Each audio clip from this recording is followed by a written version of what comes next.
Everybody, welcome to episode 147 of Making It. I'm Bob Clagett here with Jimmy Diresta. Oh, hello. How are you guys? Welcome back. Doing well. Also have David Picciuto. Good day, everybody. What's up? You know what I'd really like to figure out? Yeah. And then you can tell me what's up. I'd like to figure out how to introduce you guys at the same time, but then not have you stumble over each other when you're trying to say your part. Are you know what I asking mean? for the impossible? I think I am. Or we have to figure out the perfect rhythm so I can say, hey, I'm Bob. I'm here with Dave Picciuto and Jimmy Diresta. And then you guys at the same time go, hi Bob. Or I don't know. I don't know what the solution is. Hi, Bob. There's always that slight delay, so we know that getting that on time would be hard and confusing. And that's true. Oh, well. Anyway, so, what's up? To the listeners, if you have a good way for us to start the show after 150 of these, let us know. Yeah. May as well try to figure out how to do this the right way. Eventually, we'll get it right. That's right. I just made a workbench. Yes. Nice. And it came out really good. Cool. And Jimmy made a little cameo in there. I saw that. That was very cute. Thank you. Wait, really? Yep. How did I miss that? Oh, we drove to Ohio. You commented on the video last night or yesterday, and I had no idea what your comment meant. I'm like, I think Jimmy commented. I think he commented on the wrong video, and then it hit me that during the Patreon segment, I showed your doll, and I'm like, that's what he's referring to. I thought you were going to say something. I was like patiently waiting for you to kind of say something silly or funny, but you just like, and if you wanted it, you just kind of like I was there in the frame. Yeah, so yeah, it was cute. We're trying to be a little bit more subtle with the humor. That workbench is a beefy hunk of tool, and I'm really loving it. Yeah. Now I watched it, but then I got distracted in the second, near the end when you were explaining all the changes you were going to make and stuff. We got talking, and so I missed it. But I saw that the end of it was not cut flush. What's the plan there? I know you probably said it in the video, and I should just go watch it. But I think it's troll bait. I'm just going to ask you. Actually, all I said in the video was we're going to handle this in part 2 because it's going to be a 2-parter. Oh, okay, gotcha. And I haven't done it yet, but what I'm going to do is I've started it. So I've taken a circular saw and cut it as deep as I could possibly go, all the way through, flip the whole top over, and do the same thing, and try to leave an 1/8 inch overlap. I try not to cut it perfect on the second time around, and then just take a belt sander and sand it flush. That's the plan. Yep. Gotcha. Yeah, and I think this is going to disappoint people, but I'm not going to make it perfectly flat. I don't know that I need the most absolute flat bench in the world. That's what. When I watch bench videos, that seems to be a very important thing to people, and I want a basically flat bench, so when I'm assembling things, I can get things together easier. But a lot of people have suggested I do the router thing, where I run the rails along the side and then just run the router along the entire bench, which just sounds like a horrible, awful task. Messy. That sounds like a wasted afternoon to me. It does. So I have a big number 6 or number 7. Plane that I'm just going to get the high spots, going to take a straight edge and just kind of eyeball it, and when it's good enough, it'll be good enough. Jimmy, what's your saying? If it looks straight, it is straight? If it looks straight, it is straight, but you know what you could do too is just take a piece of plywood, like a 3/4 inch piece of plywood, put 3 pieces of 100 grit sandpaper on them, spray glue them, so you have 3 through the size of 3 squares of sandpaper, and put handles on both ends. And between you and your partner, put a bunch of weights on top, and then just drag it back and forth across the whole top for 20 minutes, and that'll get rid of all the high spots. And that's brilliant. Well, I was going to say, even a step past that, if you don't need a really flat surface all the time, but you want it on occasion, make a really simple, torsion box or something really thin that you can set on top of your bench to have that work surface if you need it, and then maybe make it where you can hang it behind a door or something.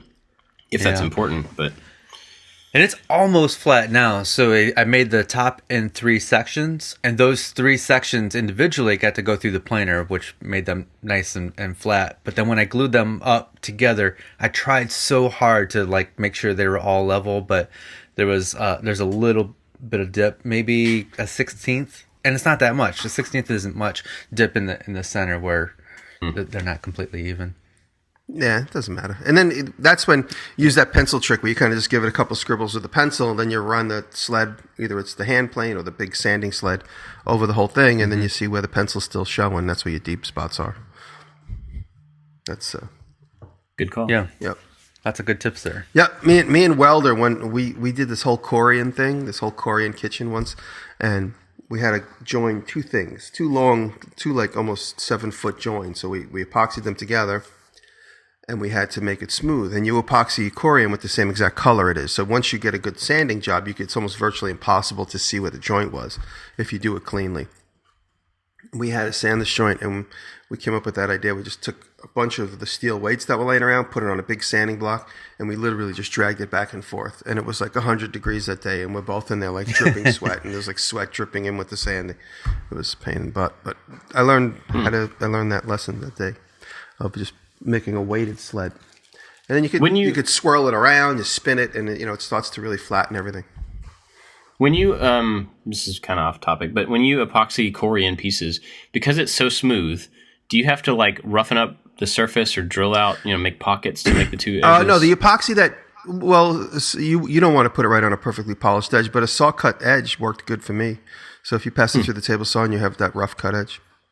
But yeah, the epoxy for Corian is like super. I remember I said a couple weeks ago, if it smells really poisonous, it's going to be really strong. And yeah, so it works really well. So the minute you like pull the trigger on that corking gun, like your neighbors start banging on the floor going, what are you doing down there? So it's that kind of smell. So you have to really do it in a ventilated area if anybody ever uses Corian or uses the glue that comes with it. It comes with an expensive caulking gun where it pushes 2 tubes of epoxy at the same time and they mix in the tip. So when you buy it, you got to buy the tips with it too. So the tips are disposable. It's like that fancy thing you see like the dentist use when he pulls it like mixes up through as it goes down to the end. Nice. Yeah, it's good stuff. That's cool. I wonder why like most 5-minute epoxies don't have that. Some of them do. Seems like a really. Some of them do. I mean, I've seen a few, but it seems like something that would be pretty standard.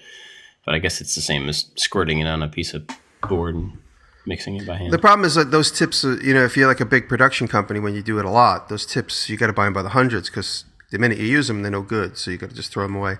It's also kind of environmentally not friendly because you're using this big plastic thing. I always think of like what life's going to be like in 2,000 years from now. They're going to find thousands of straws, whatever the future generations. They're going to say, this is what they used to pray to the gods. That's why they have so many straws. Everybody had their straw. And like everything's going to be misconstrued in the wrongest way. Yeah. And they're going to say these mixing tips were part of the ritual. When they attach things. The ritual of attaching things. Everything's going to be attached to some. I recently heard that every straw ever made is still in existence. That's why I'm thinking about that. I heard it too. That hurts my brain. Mm-hmm. It really hurts. Oh yeah, straws are very useful actually. Yeah. A good clean straw. I always keep it tucked in my visor just in case. You never know when you're going to have to like breathe underwater or something. Yeah. You never know. You never know. You flipped over in your car and, the only thing that works is your face and your lungs. I'm going to die. Oh, wait. I have that straw in my hat. And then a heavy rain comes. Battery's dead. You never know. Yep. You never know. You never know. You never know. You keep it in your toolbox. Well, Jimmy, what have you been up to? What am I doing? I worked on my printing press this week. I was really excited to get my little old printing press going. I'm going to do a collections video this week. We got stalled over the weekend. We planned on doing it over the weekend. Brett's going to help me shoot it. I'm going to do a video. I'm at 1,100,000 and change at the moment, but for the 100,000 mile marks, I like to do a collections video, and I'm going to do one on all the machines I have that create type. And of course, the obvious ones are the printing presses, but I have a couple of more obscure machines that create typeface, either through paper or in paper or on metal. So I'm going to talk about a couple of these more obscure machines that I have. So everything mechanical pertaining to type. And so I'm getting those old machines kind of collected because I have them like stowed away. So I've been doing that. And part of the process was printing up my business cards this week. So I have some B-roll for that shot, for that video. And I started a few months ago, my buddy Levi, who I met through the community. Levi's the boat builder. I covered him in one of my vlogs. Levi came to me and he brought to my house these 2 old leaf springs from his truck, his old Chevy truck, and goes, I'm giving these to you because I know you'll do something with them. And just this weekend, I started making this big, giant, heavy Bowie knife out of a piece of the leaf spring. And that was a lot of fun. And I never really, I always say I'm going to blacksmith, but this time I actually did quite a bit of blacksmithing. I did it over the weekend, and I was pretty successful at what I wanted to do. Sometimes you know what you want to do, and you try and do it, and you're just like, this isn't exactly how I hoped this would come out. But I was actually able to kind of focus, think, and attempt it, and it worked out really good. So I'm on my first big phase of this knife build.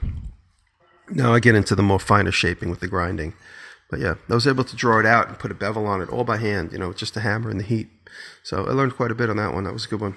So maybe within the week I'll have that video done.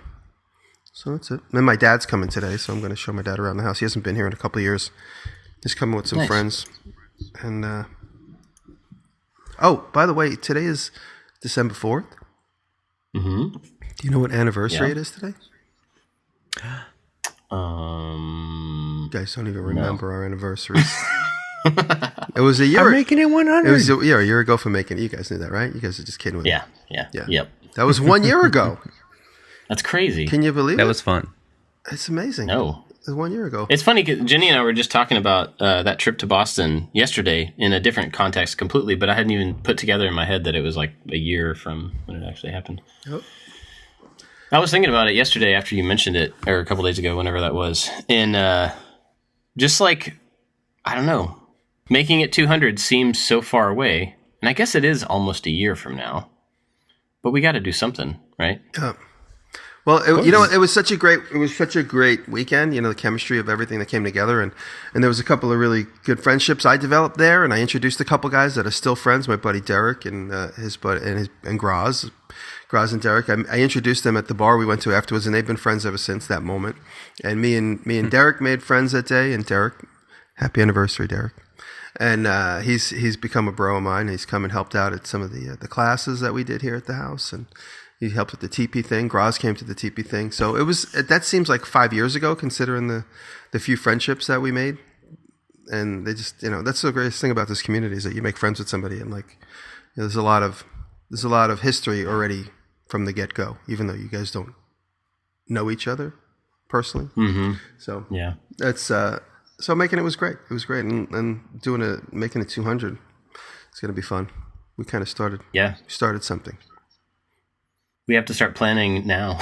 Yeah, if you remember, we were a little stressed out of we have no idea how many people are actually going to come to this. We have no idea what size room to get, and we packed the place, and it was absolutely amazing. It was mind-blowing, and it was so fun.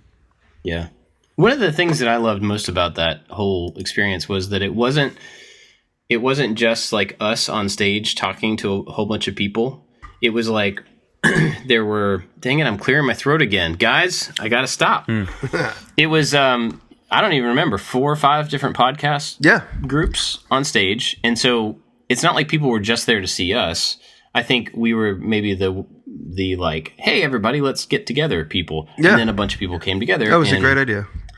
Tons of crossover and tons of, people that already knew each other and didn't know each other and listened to each other but never met. And, it wasn't just about us. And I thought that was one of the coolest parts. Yeah. It was like a big... I met Ben that weekend for the first time, and Ben and I hung out several times in the year. Yeah. Ben Ueda, and I met Josh, I think, in person there for the first time. Josh Price. Yeah. And, there's 50 guys I met there for the first time. But, it's funny. Like I said, this year it's only been 1 year, and it seems like the friendships have gone much further than that. So for that, I'm appreciative. Yeah. So Matthew, who hosted the event through his workplace, he's going to be in Ohio here in a couple months. And he reached out to me and said, hey, can we work on something together? And I'm like, absolutely. Sweet. If you haven't seen his stuff, it's really creative and really good. And he's just a good all-around dude. Yeah. What is the name of his channel? Let's give him a shout. Never Not Making. Yep. Never Not Making. Yeah. He did a really cool... It looks like from Instagram, he's been working on kind of like an art series recently of like these black and white stained boards, or black and natural boards. making these geometric shapes really cool. But a few months ago, he made, they had their first kid, and he made a little AT-AT walker that was like a rocking horse. And it was all done in the CNC. And when I heard him talk about it or saw him talk about it, and I was like, oh, that sounds kind of cool. It'd be simple. But then watching him put it together, it was like layer after layer after layer of plywood, all cut and stacked to give this thing the right depth. It was really, really cool. So yeah, go check him out for sure. Yeah, it was an awesome event. I'm a little bit scared if we do it again, like that it may be unmanageable because we were barely hanging on last time and getting it put together, and we had tons of help. Everybody that was there was helping us like pack bags, and Kelly was awesome about helping us get the food set up and all the stuff. And it was still relatively small. Like if we were to do it again 2 years later, it's going to be big. So we might need some help handling it. Yeah, we'll definitely get event planners involved, and so we can be a little bit more involved in the community aspect instead of running it. Yeah, for sure. Well, we didn't really have a specific topic today. I was thinking it'd be kind of cool if we just kind of bounced around. If everybody had a couple little things they wanted to talk about. I've got something, and I don't even know that it's a topic. It's just something I was thinking about this morning. I was running. So I've been running. We got a treadmill not too long ago, so I've been running and watching YouTube. So it's a really awesome way to catch up on my huge backlog. And I was watching Alex Steele's videos, and I'm making his big Scottish Claymore sword. And when you watch a bunch of his videos in a row, when I watched a bunch of his videos in a row, I started noticing patterns. and each video is different. I mean, but there are still some patterns in the way that they make their videos. And I think the videos on his channel are awesome. I think they're super well put together. They've got great pacing. They're fun, but educational. But one of the things that really stuck out to me when I watched 3 of them in a row this morning was his use of transition. And he doesn't just transition like, I don't even know how to say this. I was kind of thinking through it as I was paying attention. He does a transition from section to section over the course of like 2 or 3 shots. It's not just one shot ends a section to another shot begins a section. He'll like start to wrap up something that he's saying, and in the middle of his sentence, the camera changes, but he finishes his sentence, and then it changes again and starts a new scene. I don't even know if I'm explaining that very well. I think that makes sense. Is he overlapping audio and imagery? I don't. No. Because sometimes maybe, but in the instance that I noticed it, he was talking to the camera, and he like started a sentence, and then it went to a different room, and he finished the sentence there, and then it went into like a different section of him grinding or whatever the thing was. But the thing that got me thinking about is how important transitions are in video making, and I've thought about it some. But I don't put a special effort into getting, into completing a section of the video, wrapping it up as like, this is a thing, and now I'm going to move into a different section. I usually do that in the editing process, but he obviously did that in the filming process. And so I thought maybe it'd be interesting for us to go around and talk about if we have anything like that, where we actively try to build in transitions or preparation or something like that in the filming. And maybe we don't, but it was just on my mind. I have a couple of. It's funny you bring this up because every time I edit, I rationalize these concepts in my mind, and when I'm just going to the next phase on the to-do list, sometimes I use the page peel edit transition. Sometimes I try as much as possible to just use a straight cut, so I'm not using too many bells and whistles. But there are a couple that I've gotten myself and I think my fans used to seeing. Which is the page peel. So it's like, okay, the next thing to do is the page peel, and then it goes to this, and the next thing is the page peel. But when I go to something that's going to take a long time, I sometimes go to the dissolve to black, which might give the emotional indication that time has passed. So I dissolve to black and come back up like when the glue is dried. Or if I'm doing something that's taken a long time, I just do the cross dissolve, which basically means I'm in the same band of time, but now I'm just further ahead in that same band of time. Like I said, the cross dissolve to black is usually like, okay, I've waited a long time to get back to this next section. So there's a couple of quick little cues that I like to non-verbally communicate. And I assume people are noticing them. They work for me. Obviously, I'm the editor. But and I always open up with the iris open, because when I watched Nosferatu, they did the iris opening, and I always thought that was such a great transition. And so I always use the iris opening and the iris closing. And I didn't always use it, but now I almost use it every single time. And Brett always makes fun of me. Brett always does this. Like when I do my final shot, Brett always goes, like that's like the hand symbol, like we've just finished shooting the video. Yeah. I think of Looney Tunes when I see the iris closing. I don't think of any other thing except like the end of Looney Tunes and the little circle closes. Oh, yeah. Well, I think that was just like a 1920s, 30s thing, because I first saw it in the Nosferatu movie. And then when they did the Nosferatu movie of like William, somebody who was pretending to be him, I forget what the actor's name is.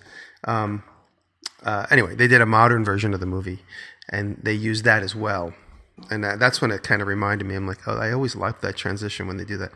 So that's like opening it's like, okay, welcome to my world. Okay, now my little segment of my world is closing away from you for a few minutes. So that's how I like to use the iris transition. But talking about what might be what Alex has done is also what Casey does a lot. Casey would be like, so what I've been thinking of is, and then he finishes a sentence in another room. And so all of a sudden the background changes. Casey does that on almost every video he's ever shoots. Like he'll start a conversation in an airplane, and then he's like in his studio. You know, it's like a week later, but the sentence carries on as if he's just saying it in the moment. So that's a great technique. I've never done that. I always see it and go, oh, I want to do that, but I never do it because I hardly ever talk. Yeah. I mean, that takes planning, or remembering that you need to come back and finish something up. I mean, I guess they could be saying the same sentence twice in two different locations and then just deciding where they want to cut those two things together. Exactly. And I guess if that's a habit you get in, that's probably comes pretty naturally, but I think I have 4 different transitions that I use in nearly almost every video. There's the one where it's just straight cut, next scene, you realize that we're now over here. Then I don't use it very often, but just the cross dissolve, and that's usually like a bandsaw cut if I'm like a long curve, and that's my way of showing that time has passed when two scenes kind of fade out and into each other. There's one we try to get it in one video a week where I take the board, like I have a piece of walnut, and I pull it off the table saw. I'm like, now we're going to take this over the bench, and then I bring it up to the camera. I noticed and then that, cut, and then I pull it off the camera when I get to the next scene. And when you cross dissolve those, it looks pretty seamless and cool in my mind. And then I'm sure there's an actual name for it, but I call it the creep, where if I'm talking and I'm talking kind of long and I know people are anxious to see the next cut, I'll have the sound of the table saw creep into talking. So the audio comes first, and this is a technique that I got from what's the PBS show, Norm Show. Oh, yeah. He would do that. He would talk, and then you would hear the table saw creep in, and then cut to the next thing. Yeah, I can picture that, like watching that show so much. I never even thought about what was happening. I've become super hyper aware of editing. I'm constantly watching things to see how they transition or how they shoot things, and this is TV or movies or other YouTubers and all that. Yeah, it's been on my mind a lot more lately. I think because now I have somebody running camera, it maybe feels a little less like I just got to get it done, and like maybe we can think through this a little bit more. And I also have a different person's perspective. So how did that work with you when you had Eric come on? Obviously, you had to direct him as to, like, I want you to kind of film the way that works with my style already. But did you, like, what was the collaboration process there to figure out how to get someone else running the camera but get it to look like you expect it to look? So at first, I just told him to just do what you think is best. And just make sure you capture the action, and I want to be more in the shots, kind of like full body. I don't want just like hands doing the thing. I want people to see me. to kind of humanize the videos a little bit more. And then from there, we kind of worked in where he just knows what shot works best. But sometimes I have an idea in my head and I'm kind of directing him throughout the day. I'm like, oh, hey, we got 10 cuts to make on the table saw, but I only need 2. So give me a close up and a far away, and he knows what to do. And it's something that just developed naturally over time. We're on the same page now, and he knows what I want, and I know what he's good at. So yeah, I think we're still trying to figure that out, and I think Josh is doing a great job running the camera. We had a conversation the other day where a long time ago, I went and specifically bought a taller tripod so that I could get the camera at eye level. So when I'm talking to the camera, I want it to be at my eye level. And that goes back to like my limited understanding of the way movies are made. But I know that if you shoot down on, if the camera's pointed down to a person, it gives the viewer a particular feel of power or of almost voyeurism, where they're looking down on something into something that already exists. If the camera's pointed up to the subject, the viewer sees them as authoritative or as in control, or as there's like different stuff like that. And so people use camera position to get those feelings into a movie. And so I've always tried to put the camera at my eye level so that the person watching sees me as equal footing, right? So I'm not like an expert. I'm not like a idiot. We're like on the same page. I'm trying to talk directly to you as another person. And I never even thought about that, really. It's just like, that's just the way it feels right to me. It needs to be at eye level. And so at some point previously, I'd kind of figured out why I felt that way. But then I noticed the other day that Josh was holding the camera at his chest level. And so the shot that he was getting of me talking was not what I had pictured. It wasn't bad, but it was like a different thing there. And I had to think about like, well, like, why is it that is going to look wrong in my mind, and how can I explain that to him? And so I had to kind of think through it. It was interesting. And I don't think one's right or wrong, but it was an interesting way to like have to check myself. It's like, well, why is this right for me? And, like, is it worth giving somebody else the shot to like, maybe the way he was holding it works better. I don't know, That's something I still struggle with quite a bit, because the end product is still meant to be my vision. Yeah. And still meant to be my story. So that's telling Eric what to shoot and letting him shoot what he wants to shoot is kind of that weird balance, because I know what I want it to look like in my head. And some of the times when I let him do his thing, I'm like, oh, that was amazing. We should do that more. I need to, there's a reason there's 2 people in the shop, because we have 2 different ways of looking at things. But in the end, it is my vision, and I want, I guess that sounds narcissistic. Not really. I mean, it could be if you were like, not wanting anybody else's input and like it has to be my way and whatever. But it sounds like a collaboration, and when it comes down to it, it's a representation of you and of what you do and of what you are trying to put out there. So, I mean, it makes sense that you would have that input. I was just curious if you guys had thought about transition stuff. And, I wonder sometimes, people who make videos, how much of that type of stuff is really thought through ahead of time. Like if they're not professional film people, if it's really thought through, or if it's just kind of like the natural way that we, we transition things. Like that camera position thing wasn't something I really like set out to like, how can I be the most approachable? It was like, I don't know. It just made sense to do it a certain way. And then later on, I figured out why I felt that way about it. But years ago, I started shooting. Oh, I just cleared. Don't clear your throat. Edit. Years ago, I started using, when I very first wanted to learn filmmaking, I went out and I bought an Arriflex 16 millimeter camera, which I still have, but there would be no reason for me to crank it up. It's just too expensive to do. And, we're all so used to immediate results right now. There's no way I'm going to film something and wait 3 weeks to see it. It's just a waste of time. Send it off. Yeah. Anyway, but at the time, this was within the months before 9/11, because all my equipment is July 2011 on it. That's when I bought all this equipment. That's when I shot this movie. And actually, I have somewhere in my footage, about 2 weeks before 9/11, we were shooting a movie in the Lower East Side, or in the lower West Financial District, and I had to run out like 4 minutes of film that was in the camera, which we were done shooting in the camera. I just had to run it out.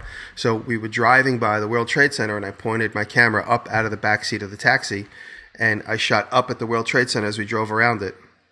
And I have that footage. It's cool. Like the last 20 feet of this roll of film I have. And 2 weeks later, it was gone. So it was pretty amazing. Somewhere in my footage, I have that. Anyway, the point I'm making is the one thing I loved about looking at that footage. I would get it developed and I have it put on a mini digital videotape. And when I get back the developed film and the mini digital videotape, and that's what I edited in Final Cut. And the one thing I loved most about that was because you didn't just stop shooting. You'd spin the camera and then you get like a swoosh, or you'd get like where the shutter would stay and open in the middle of a frame, and you get a super bright white frame.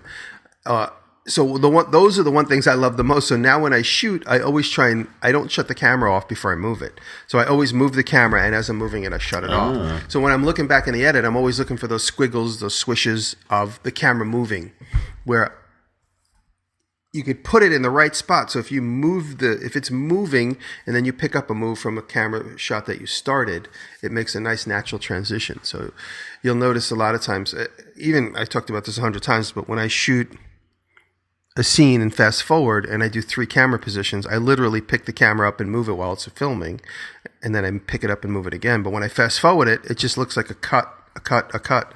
And really, it's just me picking up the tripod during those 10 minutes of filming and moving it to another position. And I leave that all in when I speed it up. So I like looking for those natural kind of squirrely transitions. So, yeah. Nice. My secrets. Yeah. My secrets out. It's funny how much thought we put into it. Yeah. It's not just Jimmy's not just throwing a camera in the middle of the room and then working all day and then throwing it in the timeline. There's definitely thought put into it and how to make it digestible and quick, and maybe you learn something too. It's interesting to hear you say that about the swish thing, because I've noticed that you do that. I don't think I've ever put like a transition in that wasn't just a straight cut in any of my videos. It's just like not how I do it naturally. But I do think more about, because I guess that never comes up in my brain as something I should do. What I do think about is keeping position for the viewer. So like if I'm standing in front of an object that I'm working on and the camera's on my right side shooting in something, if the next shot is me moving the camera 180 degrees across and shooting the same object from a different position, it can be really confusing for the person watching. Like they don't have the spatial awareness of where you are in relation to the thing you're working on.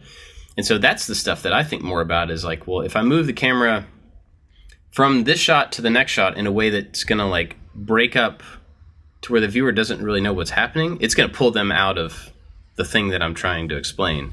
And it's interesting that that's the stuff that I think about more than transitions, which would also be a good way to do the same thing. Like the transition stuff is just something I need to think about integrating in a better way. When I shot the TV show, the cameraman, I always was very inquisitive, and me and the cameraman collaborated on a lot of stuff. All the cameramen, the A guys, the B guys, all of them, we would always joke around and collaborate, and I was always picking their brain. And they would always, when there was a 2-camera shoot, mostly on Hammer, there was always a 2-camera shoot going on. They would always say, wait, you crossed the line. You're on the other side. You're on the other side. So when there's 2 cameramen, they don't want to cross path each other, because then the edit will just get confusing. And then they also don't. You could imagine that from me being like the subject, from me pointing out, like if I spread my hands out, that archway they can't. So if I have my hands out pointing left and right completely, and then I bring them to the middle, that scope or that bow, they have to stay. And if they come behind me at one point, or if one cameraman who's on the left of me spins around, becomes on the right of me, goes on the back of me, all that footage is so-called, could potentially be useless because it flips the scene.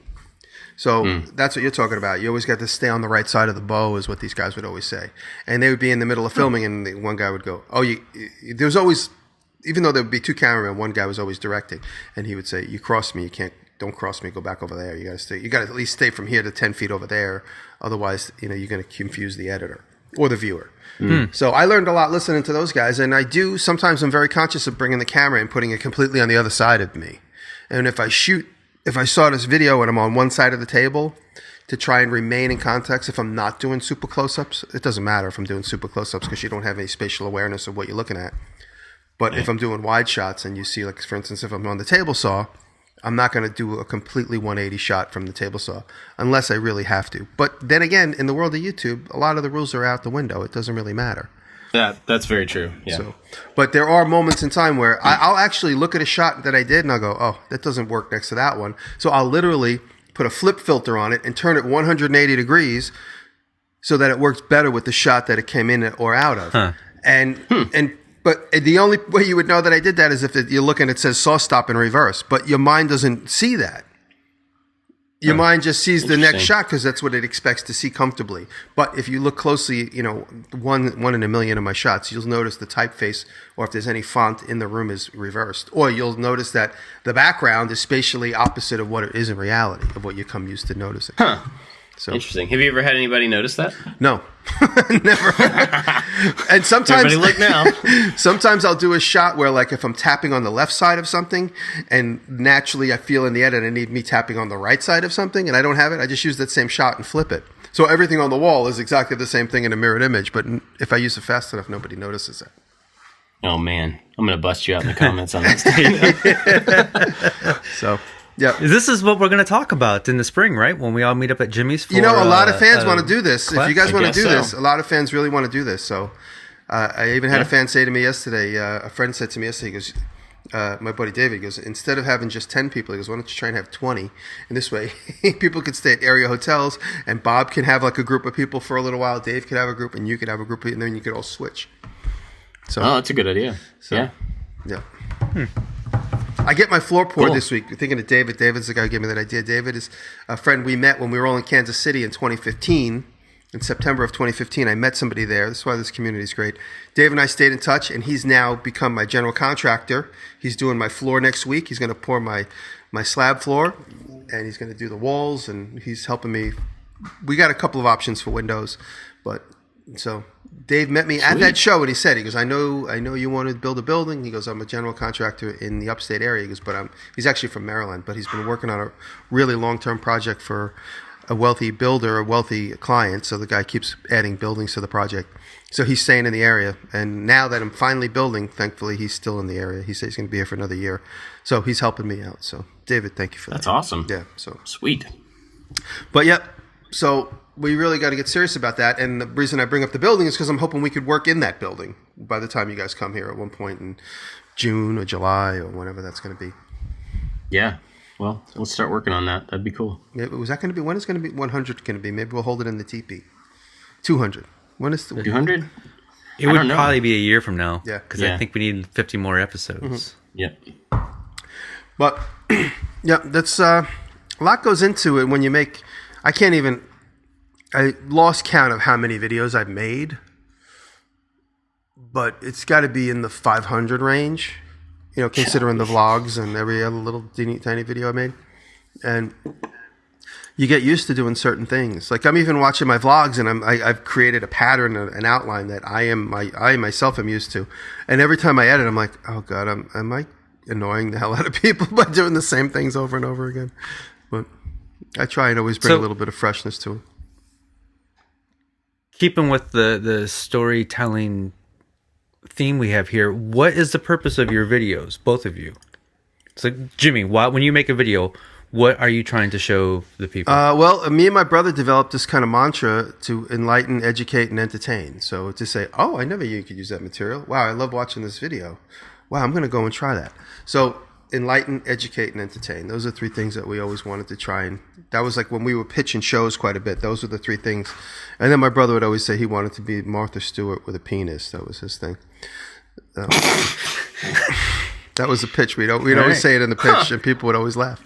And so the idea to educate, enlighten, and entertain. And I just had a conversation with Scott, my guy who helps me with my sales stuff. And we looked, nobody's really buying my plan. I only have one plan, by the way, of the bench. So it's sold a little bit. It didn't sell a lot. I mean, we didn't sell a lot. It's up there. People could buy them. And I know you guys do really well with your plans. And Scott said, well, you just do videos where you just entertain people. Those guys actually do instructional videos. And I said, that is a good point. So like if somebody bought one of your plans, they can go back and watch piece by piece where you guys kind of do instruction. And I believe people can do the same thing with mine, I think, because you can watch me do it, although I'm not overly explaining it. I'm not explicitly explaining it. But anyway, but also I have one plan. You guys have hundreds of each, I'm assuming. So No. Not hundreds. Not you have tens hundreds. of tens of tens. I have tens of tens. Yeah. The video is just to kind of show the assembly and my process of doing something, but normally I don't get into a lot of detail, and the detail is in the plans. Once in a while, like when I was building a bench video, I didn't get into a lot of detail, but there was a couple of moments where I'm like, oh, I should show people why I'm using a pocket hole screw for this, because the pocket hole screw is meant to bring two pieces together. And I think that's a great tip. But then I wasn't showing measurements or a lot of detail in the build itself. I'm like, I'll save that for the plan so I can keep the video nice and punchy. Mm-hmm. And if you are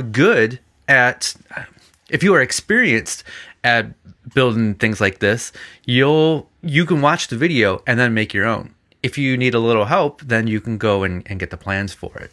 That's my thought process on the plans too. Yeah, for sure. Yeah. To answer your question, David, the reason I make the purpose, I don't remember how you phrased it. The reason I make videos is to, let's see, how do I say this?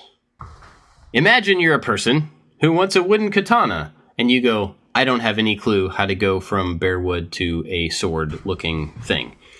Well, the purpose of that particular video was to show somebody all of the steps that need to happen to go from raw material to finished product. And that doesn't necessarily mean that everybody's going to do that thing. It doesn't necessarily mean that anybody's going to do that thing, or that anybody has those tools, or that any of that stuff. But the purpose is to show, start to finish, here's how a thing is made. So when that person goes, I wish I could make a whatever out of a whatever, they realize that everything is just made up of steps, of small steps.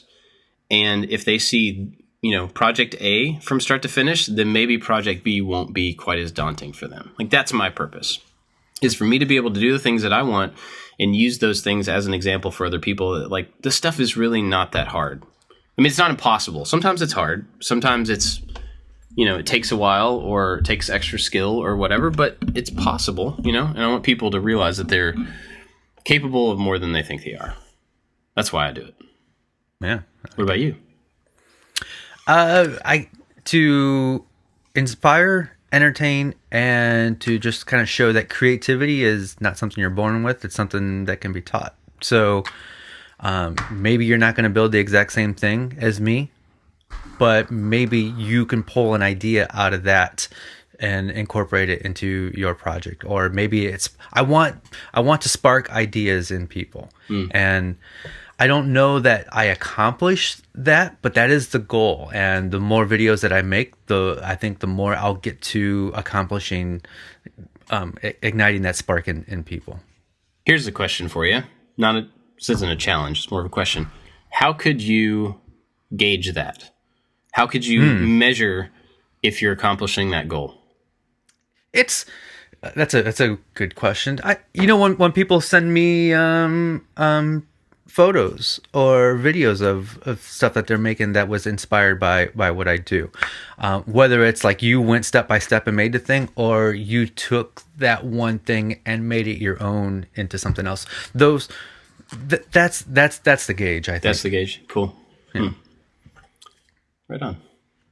Oh, you know what? I just realized I never said what I was working on this week. Oh. Yeah.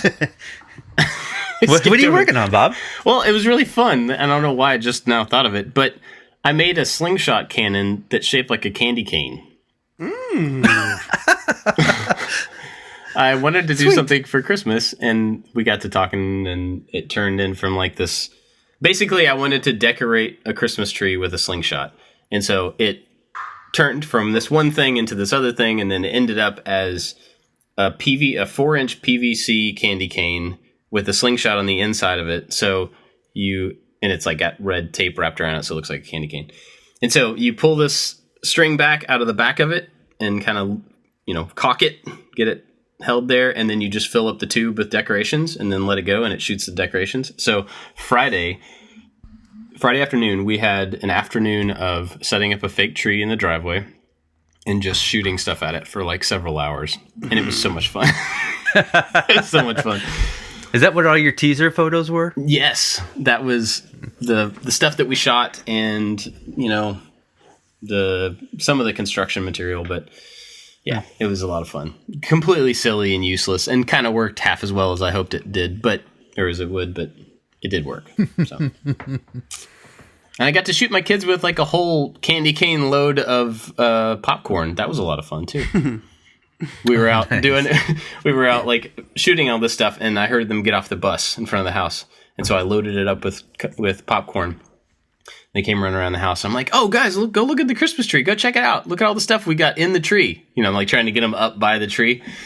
I'm like, "No, look in there. Look how many decorations we got in the tree." And then they are all looking. Guys, turn around. They all turn around. Poof! Like 2 bags of popcorn right to the face. It was awesome. Anyway, that's what I did this week. So that'll be awesome. Out. That'll be out Thursday, hopefully.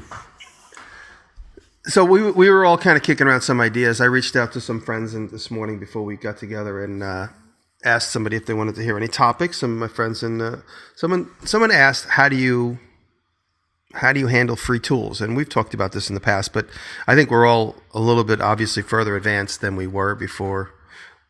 In the beginning, that's when you start a YouTube channel. You start getting some traction. People start sending you free tools. Now that I have 1 million subscribers, Bob, you have over 1 million. Dave, you've grown considerably since we all started. Do you guys still get free tools? Because I know I've been getting a lot of free tools. And just want to say one thing. Fans always say to me, fans say, "Oh, that's great." But people that aren't genuine fans, they often say, "Oh, great. The guy who doesn't need them is the guy who gets them." But I wanted to put a disclaimer out there. When I get free tools, I give a lot of them away.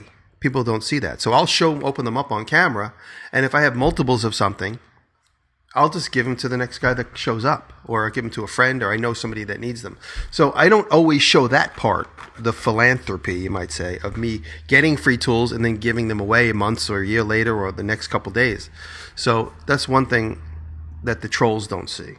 So I like to consider the fact that we're in this position. Yeah, give me free tools. You get the exposure you get. I'll use them for a few videos, and then I'll give them to somebody. So Didn't you show up to Making It 100 with a truck full of tools? I did. To give away? I did. Yeah. Well, honestly, I learned something before I went to Making It 100. Brett was kind of pushing me to clean up, and Brett had just showed up. And then I literally, I looked at so many of the things I had. I'm like, I'm just like a mental case hoarder. I have all these things because I think I'm going to use 7 sanders, because I think I'm going to use 15 drills. Oh, that was the drill I got when I was for some sentimental reason with my dad.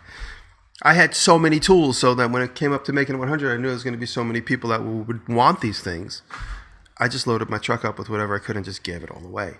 And that's going to keep happening as my cache of things build up. And so that's why I like now to be able to get free tools, because I give a lot of them away. I keep the ones that I'm like, I'm comfortable using this. I'll use this for as long as I can until something else comes along, and then I'll pass it down the road. So what do you guys think? Have you guys been getting any offers or anything?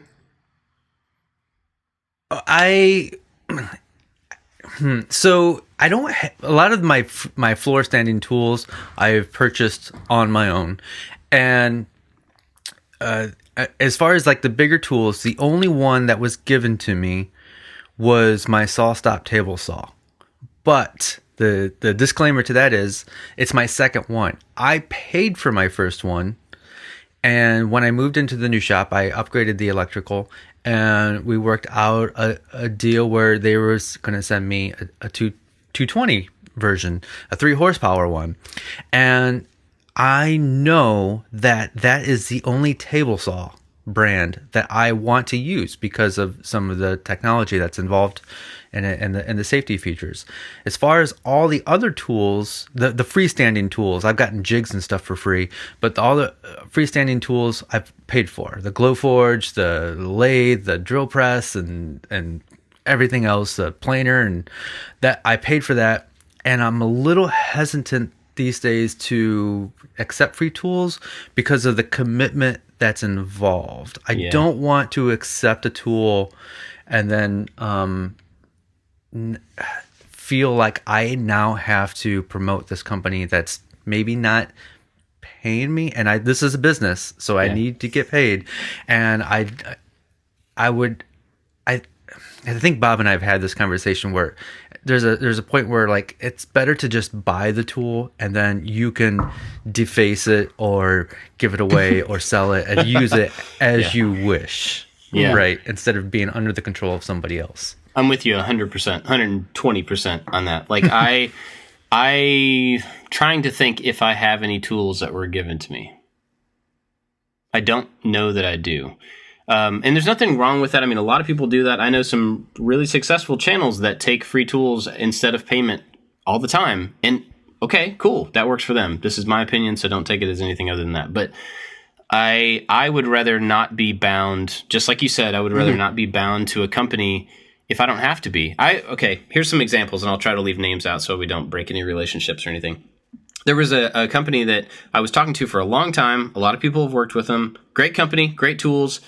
They were offering me, I was trying to say, let's, sponsor videos, give me the machines as part of the payment so the money is down. And that way it works out for both of us, right? You're not shelling out tons of money, but at the same time, there's a value to the fact that I'm making a video about your thing. That's where the money comes in. There has to be a value to what I do. Otherwise, it's a really one-sided relationship. So I said, let's try to do both. Let's find a middle ground. They came to where they were giving, their plan was to give me less money than the value of the tools that they were giving me. And in my mind, that makes 0 sense for me. Because I could just go buy those tools and not have to promote them and still have the tool that I wanted, paying a little bit more, but never be indebted to this company. And like you said, if I want to deface it, if I want to give it away and change brands later, I can do that. And the cost for me is not really very much more than if I'd just taken this stuff from them, but I'm not bound to anybody. Another company that I was really interested in recently went to talk to them, and David and I have talked about this offline. The owner of the company likes my videos, but he was mad because I cover their logos. And he didn't want to work with me because up until today, I've covered the logo on the tools that I already have from that company. Did you get a deal with him? No, I didn't pursue it anymore because that makes no sense to me. He was basically saying, because you didn't advertise for me for free already, right, I don't want to work with you. That's right on, dude. Perfectly fine. Now, I love the tools. I love the company. I would love to work with them, right, but I'm not willing to be used that way.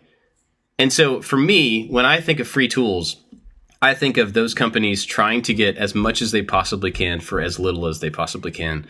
And that's just not my gig. That's just not something I want.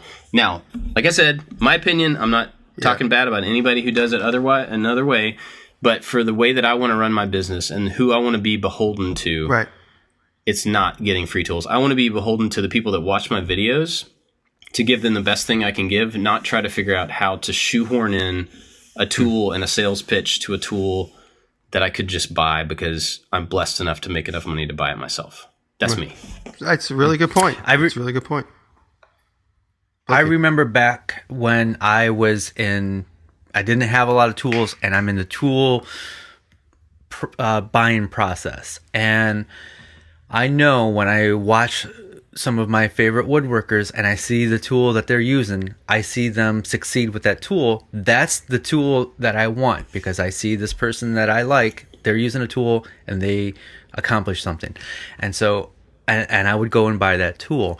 And so I know with the position that I'm in now, people see the tools that I'm using and will buy it because they see me succeed with those tools. And so I'm very conscious of the tools that I use, and I know that I know it's going to influence people. And so that's something I always think about. Lately, and there's guilt involved in this, but I've been buying tools that I would say are a little bit more expensive because there's two things that are really, really important to me right now. And one is dust collection and the other one is efficiency. And I'm trying to make videos as fast as I can while being safe and not creating a mess, and saving my lungs. And so I bought a big planer, I bought a big drum sander, and you're probably not going to see them used in my videos that much. I'm going to use these tools to kind of like prep my pieces, so when it comes time for to shoot the video, I have these pieces cut, and now we're going to assemble it. If you don't have you don't need a big planer to do this. You could use a smaller planer, but the bigger planer allows me to run 2 boards through there at one time. You don't need a drum sander, but the drum sander allows me to sand something flat really quick, and then film the part that I need. And a lot of times, if you have a decent hardwood dealer in your area, you can have them plane wood to a certain size or cut to a certain size where you can take it home. So I got these bigger tools, and they might not make it into many videos, but it's to help me be more efficient in my shop. That's kind of a weird thing. Like, I've been hearing a lot of that in comments lately. Like, specifically that I made the point in my katana video to say, this is all made from hardwood flooring. Anybody can get a hold of that. And that was the point of the thing. And then there have been so many comments that were like, yeah, I can get hardwood flooring, but I don't have $25,000 in tools. Okay, I get it. My tools are nicer than some people's because I've been working at this for a long time, and I've worked up to those tools. Now, I can't justify that, and I can't explain that to everybody. I get it. I wish that there were a way to get across the point and be able to use those tools, like you're saying, without that guilt, right? To be able to use them and in a kind way say, look, this is, like, I've got this stuff because I've been working on it. This is what I do for a living. I just tell everybody to start a YouTube channel. They're like, yeah, I wish I had it. I'm like, just start a YouTube channel. And this is completely, anybody could do what we do. That's the greatest thing about it. I totally agree. Yeah. So when someone complains, I go, the biggest complaint, and this is why I'm getting defensive on my intro for this concept, this topic, is people are always like, oh, the guy who needs them the least gets the free tools all the time. But like I said, I pay it forward. I give people tools constantly. So I get them if I use them in a video 2 or 3 times, and then I eventually give them away. Brett said, he goes, oh, great. Now we have 700 grinders, where a couple weeks ago we only had 2 that worked good.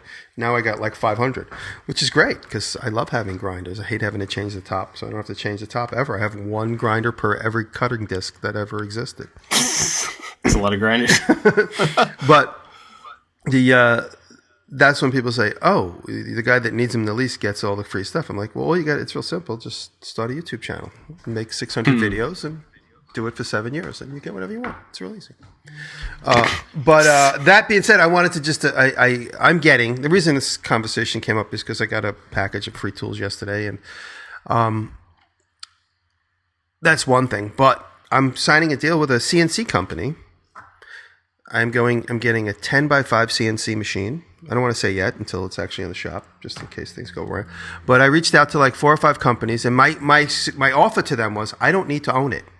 Just park it in my space.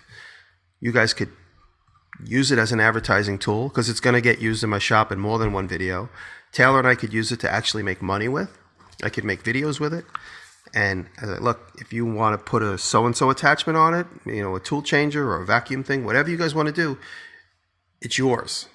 It's just parked in my space so I could use it. And I put that offer out to a few people, and one company really likes the concept. And in January, I'm getting a 5x10 machine. And I said, I'm not going to own it. It's going to be parked there for 2 years at the least. And if they decide they want to keep it there, and if they decide that, you know what, let's give Jimmy the new such and such, because and they'll just come and switch it out. So I think I made a pretty good deal, and it's $50,000 that I don't have to spend, and I get the advantage of using that machine, and I'm happy with the deal, and we'll see. Once the machine gets in place and gets set up, you guys will see what it is. But so there I am, and then I'm also trading. I'm trying to trade out some exposure for the building, and I've gotten some really good responses for a few people. So I'm not getting things for flat out free, but people are giving them to me for cost or some pretty good deals. Go ahead. Yeah, I mean, I think you gotta, in any of those cases, you gotta look at the value cost. Yeah. Right. I mean, $50,000 for a machine. Yeah, you're probably not going to go buy that on your own. But if you get access to use it for free, that's cool. $1,000 power tool is still a big investment. But if you can make your $1,000 back by using that a few times, then like that's a different story. Yeah. But something like a $50,000 CNC, you're not gonna. It would take you quite a while to like cover that cost. I would expect. No, I for sure. I mean, and I'm real excited to get it because there's a lot of sign work that will really get utilized. I'll utilize it for sign work. I mean, I have a potential deal with an advertiser that wants me to make 20 signs. And my agent's like, that's crazy, isn't it? I'm like, well, the value is because we were going to trade part of a value for a big object. And so now with the CNC machine, I'm going to go back and say, hey, I got a CNC machine now. I can do those 20 signs much more simply than I would have been able to do them. So it's some advertising. That's not. Go ahead. That's not how you sell it. That's not how you sell it. Well, I've got a CNC machine so I can make them better, not easier, because then it takes down the value. No, I can make these better, like 10 times better signs than I could have before. That's a great point. But the client doesn't know any of this. We're still mulling over whether it's worth the value of it or not. The client doesn't. The client doesn't care how I make them. So, but that's a good point to sell down the road. So that's the idea of free tools. And then the other thing too is the other side of the coin is you get paid really well by a company that makes a specific color tool, and then they don't answer your emails anymore. But you got $7,000, $10,000 worth of this certain color tool. What do? You know, everybody thinks you're the golden boy. Isn't gold? Gold is almost the color. Everyone thinks you're the golden boy of this company, and you're not. And so what do? You got to mix it up. You got to take other free tools from other people so that those colors start to mix together. That's why you're doing it. I see. Well, that was part of the thought process. The other side of it is if you happen to like a particular tool brand and you buy a whole bunch of them because you actually like using them, but they're not sponsored, and you have a lot of that color in your shop, people just assume that you're sponsored by them. That's the other problem, too.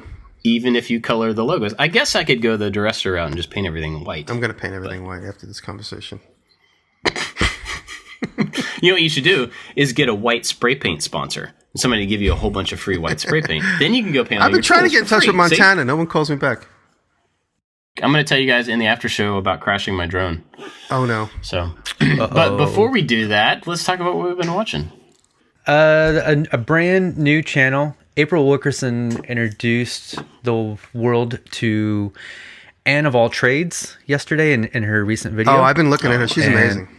Anne's great. Yeah. She's extremely talented. And she got a brand new YouTube channel, and it's going to be really, really good. There's only a handful of videos there now, but she's really good at explaining things. She was at...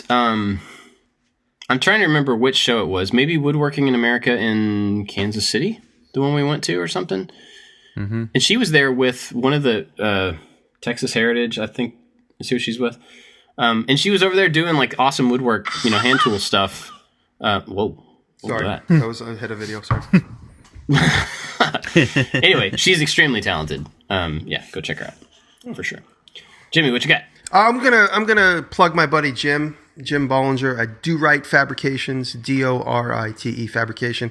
Jim is a machinist and a welder and a fabricator, and he's sort of my link to the machining world. And he's pushes me, and he's like, you got to watch this guy, you got to know this guy, you got to talk to this guy. And so, Jim, thank you very much. Jim's become a good friend in the last couple of months, maybe since May. We met at the open house. And if you guys see my Canon video where I shoot a Canon, Jim made the big giant one that looks more like a Civil War cannon. And over that project, we bonded. So just want to check it. And then he put a video out yesterday, and he gives a little shout out to me in the video. So you'll find it. It's a secret note to me, secret love note. Nice. Well, mine is completely off topic. Has nothing to do with anything. It's just one of my favorite videos of all time. I posted this to Twitter, but I just want to put it on here because it's hilarious. It's something called Domain Name Dollar Store. And it's from like 9 years ago. It is just this little comedy video about funny domain names. But let me play you a clip of it, and then you can go watch the whole thing. Ready? All right, here's a clip. With a Y, buy any 2 domain names with the word donkey in it, get 3 donkey domain names for free, like Pickle Donkey Knife, Knife Pickle Donkey, and Pickle Knife and Donkey. Who wouldn't want those .coms? Anyway, it's really funny. It's so stupid, but it's really funny. You should just go watch it. But it's like It was like one of the first internet videos that I found that it was like, oh, wow, this is why there's video on the internet 9 years ago. So go check that out. All right. You guys got anything else? Yeah. Can Yeah. I ask the audience something? It's time for me to read or listen to a new book. Please send me recommendations. Could be business, could be entertainment, could be making, whatever. Send me recommendations. I can give you I haven't read or listened to it yet, but my buddy Nick Bilton, he just wrote a book about the it just came on audio, and I wasn't unprepared, so I don't have the exact title of the book. But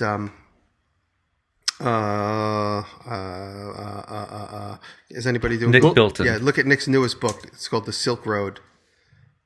Something about the black. It's actually really the underground internet. yeah. And he does a whole thing about this guy who had like millions of dollars in internet Bitcoin trading, selling drugs, and it all went to pot. And the guy's doing jail time right now. And Nick did a full investigative report on it, and it just went on audiobook yesterday. So what it can Nick? Yeah, Nick was a student of mine in the 90s. Oh, And cool. he's gone on to American Kingpin. That's the name of the book. Yep.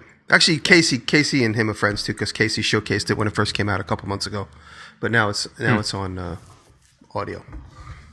Yeah, I heard. I haven't read the book yet, but I heard an intensive interview with him about it on NPR, and it's a pretty amazing story that he covered. Now that it's on audiobook, I'm going to listen to it because I don't know how to read. And on that note, we'll wrap up the show. All right, cool. Thanks for listening, everybody. Thank you. Thank you. I love listening to books.